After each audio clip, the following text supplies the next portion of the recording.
আমি প্ৰথমে নিজক ভাল পাবলৈ শিকিব লাগিব। যি মানুহে নিজক ভাল পায় তেওঁহে আনক ভাল পাব পাৰিব। বেছিভাগ মানুহৰ ক্ষেত্ৰতে দেখিলোঁ বা দেখি আহিছোঁ নিজক লৈ সাংঘাতিক অসন্তুষ্টি। পাইছে যদিও ক'ৰবাত যেন পোৱা নাই। নোপোৱাখিনি সন্মুখত আহে, পোৱাখিনি পিছলৈ থাকে।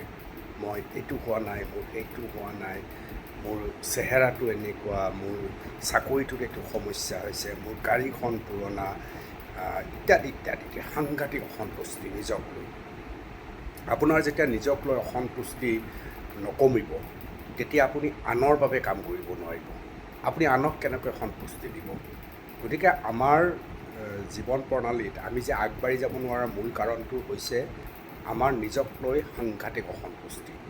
ধৰি ল'লেও আপুনি এগৰাকী কণ্ঠশিল্পী, আপুনি গীত গাই আছে, একো হোৱা নাই।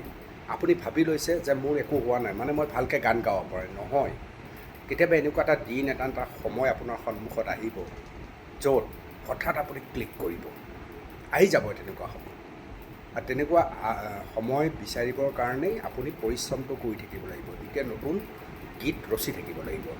ঠিক তেনেকুৱা লেখা মেলাৰ ক্ষেত্ৰতো আমি দেখোঁ বা নিজৰ কৰ্মজীৱনৰ ক্ষেত্ৰতো দেখোঁ যে অসন্তুষ্টি এটাই আমাক সাংঘাতিকভাৱে গ্ৰাস কৰি থাকে।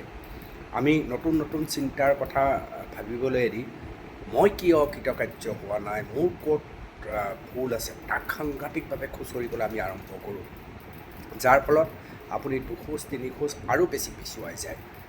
মনৰ যিটো অসন্তুষ্টি সেইটো আপুনি প্ৰথম আঁতৰ কৰাটো আপোনাৰ নৈতিক দায়িত্ব।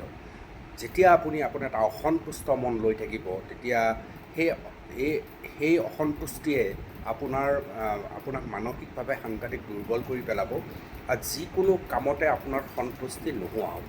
আৰু আপোনাৰ নিজৰ যেতিয়া সন্তুষ্টি নাথাকিব, আপোনাৰ মনৰ যেতিয়া সৌন্দৰ্য নাথাকিব, তেতিয়া আপুনি আনৰ বাবে কেনেকৈ কাম কৰিব?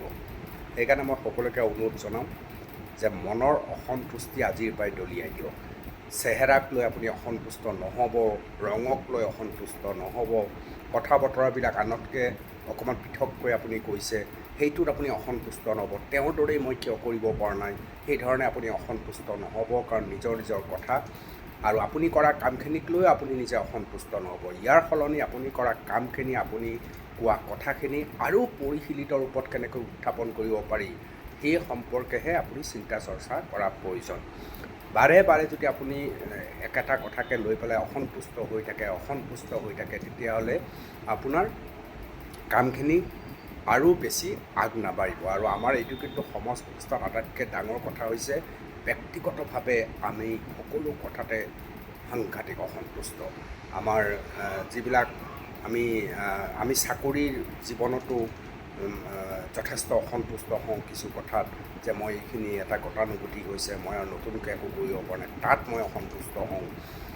গৃহিণীসকলৰ ক্ষেত্ৰতো মই দেখোঁ যে ঘৰতে বহি থাকিবলগীয়া পৰিস্থিতি, তাক লৈ তেওঁলোকৰ অসন্তুষ্টি যে মই একো কৰিব পৰা নাই।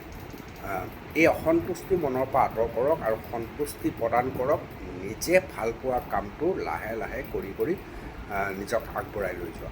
মই ভাবোঁ যে মনৰ পৰা যেতিয়া সন্তুষ্টি আহিব তেতিয়া আপোনাক এই পৃথিৱীত কোনো বাধা দি ৰাখিব নোৱাৰে।